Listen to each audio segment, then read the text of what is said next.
drugs and my nan.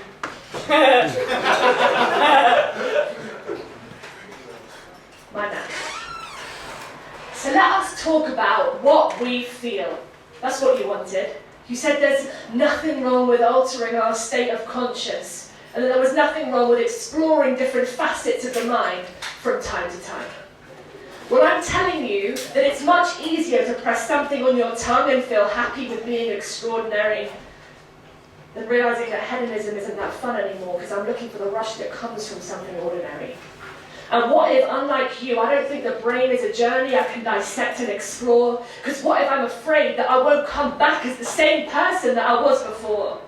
And I think it's really lovely and sexy that you and your partner can hold each other's bodies in bed when you're navigating through your identities, and not make each other suffer the next day and drown in each other's darkness and torrents that come down with obscenities, and not stare at each other from across the pillow and hate each other because you're looking for them to be an anchor, but they just put out their spliff in your cup and speak to you like you're a fucking wanker.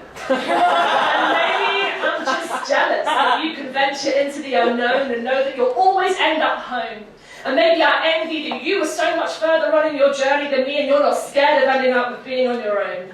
And if I could slice clean down my bones to find a place inside of me that I call home, you'd see its people, not places that make up my internal geography. You'd see its locations and cartography that make up what you see, and I made of the destinations and the faces of my family tree, and of a construct of all these fucking bloodlines that have lived before me, and my map lines and my grid lines are made out of my stories and my histories, but the dark part running down the core of my histories is you, and all the drugs you have ever given me.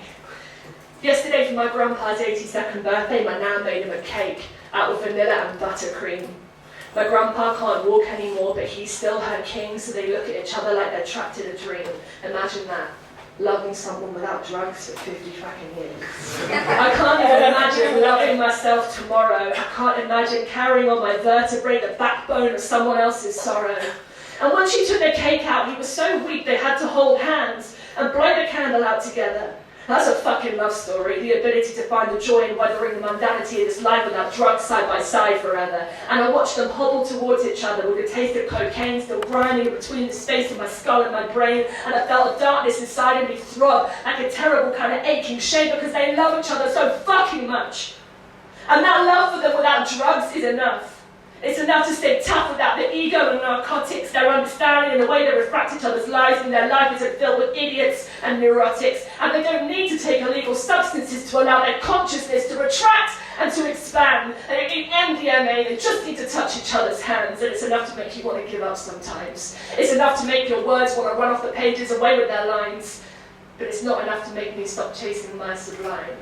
It's not enough to make me think that this is my time, the right time, the time I'll be okay, living on a bungalow in a shady street with no neighbours to keep me company, and the only woman I'd ever loved without drugs for 50 fucking years on an old fashioned armchair beside me. I don't know if I'm going to have the strength to put down my fag and make her a cake with buttercream. But then I look at the way that they look at each other across the living room and their hands creep together towards the settee, and I think, oh, maybe I'm wrong.